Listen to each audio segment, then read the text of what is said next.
Death in the Pokemon world is all too real. This concept was introduced since the very first generation. But along with death, there's also birth, which is being covered in Pokemon Insider's channel. And there's also the life these Pokemon live. And for that we have Bird Keeper Toby, which he will handle in his channel as well. As Obi said, we're discussing Pokemon Death, everything from the Ghost Tower in Lavender Town to why creatures with such amazing powers aren't committing mass genocide. That's always seemed strange. Pokemon are having battles, giving it all they've got, shooting hyper beams and flamethrowers, and yet they don't die? I mean, it just told me that my Pokemon fainted after getting hit in the face with a Draco meteor, so what does that mean? That is true. But if they're able to perform such powerful attacks, I am assuming their bodies must be equally tough in order to resist, let's say, a freaking laser beam coming out of their mouth. As most of you know, Pokemon battles are a way of two Pokemon testing out their skills and proving who's the best by winning. Pokemon battles are similar to wrestling in the real world. It's more of a friendly competitive sport. That said, there have been accidental deaths in boxing and wrestling matches, so technically a Pokemon could kill another one if it went too far. You know, now that you say that, Toby, we can take a look at the Pokemon First movie when Nurse Joy sees the fight between clones and regular Pokemon, when she states, "Pokemon aren't meant to fight, not like this." That is true, which means the battle between the clone Pokemon and the real Pokemon really was a fight to the death to defeat your foe. You guys are right. Actually, if this is true, the old theory regarding you killing your rival's Raticate doesn't sound too far-fetched. Which brings me to the next point.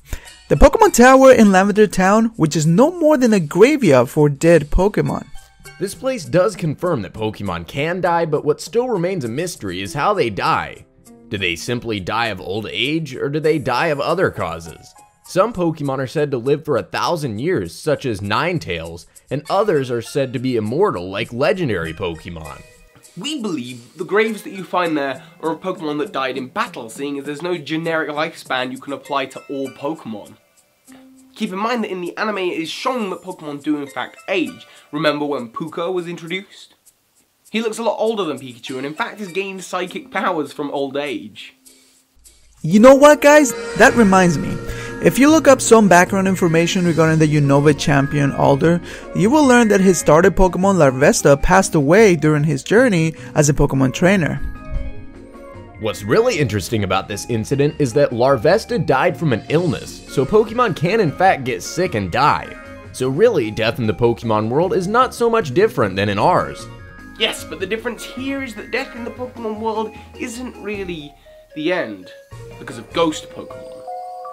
At the very least, humans in the Pokemon world can turn into Pokemon when they die. This can be proven by your mask, whose Pokédex entry claims that the mask it holds is the face of when it was human. On the same note, we can take a look at Phantom's Pokédex entry, which states that these Pokemon are stumps possessed by the spirits of children who died while lost in the forest. So death doesn't sound that bad if you're going to return as a really powerful Pokemon. So there you have it, guys. That is our take on death in the Pokemon world.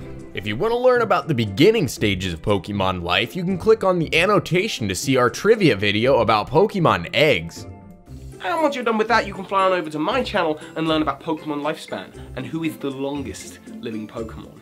By the way, if you're looking for more Pokemon stuff, don't forget to check out Team Eclipse's channel, which is our collab channel. You will find in there pretty much anything Pokemon related, so there's something for everybody in there. So again, guys, don't forget to check out Team Eclipse. And this is Obi saying peace out until the next Pokemon video.